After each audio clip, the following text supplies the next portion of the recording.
Justice ദേവൻ രാമേന്ദ്രനെ പോലെയുള്ള കോടതികളാണ് നമുക്ക് ആവശ്യം. അദ്ദേഹം നിരന്തരമായി കാൽനടക്കാർക്കും വാഹനങ്ങൾക്കും തടസ്സം ആകുന്ന ബോർഡുകളും കൊടിതോരണങ്ങളും റോഡുകളിൽ നിന്ന് നീക്കം ചെയ്യണമെന്ന് സർക്കാരിനോട് ആവശ്യപ്പെട്ടു. നിരന്തരമായി ആവശ്യപ്പെട്ടിട്ടും നടക്കാത്ത ആ കാര്യം അടുത്ത ദിവസങ്ങളിൽ ജസ്റ്റിസ് ദേവൻ രാമേന്ദ്രൻ നടപ്പാക്കുക തന്നെ ചെയ്യും. പഞ്ചായത്ത് വകുപ്പ് സെക്രട്ടറിക്കും അതുപോലെ ഓരോ പഞ്ചായത്തിലെയും സെക്രട്ടറിമാർക്കും ഇത് നടപ്പിലാക്കിയില്ലെങ്കിൽ ഫൈനടിക്കും എന്ന നിലയിൽ കർശനമായ ഉത്തരവിറക്കി. പോലീസ് FIR ഇടണമെന്നും FIR ഇട്ടില്ലെങ്കിൽ SHOമാർ അതിന് മറുപടി പറയണമെന്നും പറഞ്ഞു. അങ്ങനെ പറഞ്ഞു കഴിഞ്ഞപ്പോൾ കഴിഞ്ഞ 2 ദിവസത്തിനിടയിൽ 1,00,000-ലധികം ബോർഡുകളും കൊടികളും ആണ് നമ്മുടെ പൊതുനിരത്തുകളിൽ നിന്ന് നീക്കം ചെയ്തത്. രാഷ്ട്രീയ പാർട്ടികളുടെയും സർക്കാരിൻ്റെയും ആരുടേതായാലും മനുഷ്യരുടെ കാഴ്ച, അവരുടെ സഞ്ചാരം, വാഹനങ്ങളുടെ കടന്നുപോകാനുള്ള സ്വാതന്ത്ര്യം ഇതൊന്നും നിഷേധിക്കാൻ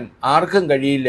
അതുകൊണ്ട് തടസ്സമായി നിൽക്കുന്ന ബോർഡുകൾ എടുത്തു മാറ്റണം എന്നാണ് ഹൈക്കോടതി ജസ്റ്റിസ് ഉത്തരവിട്ടത്.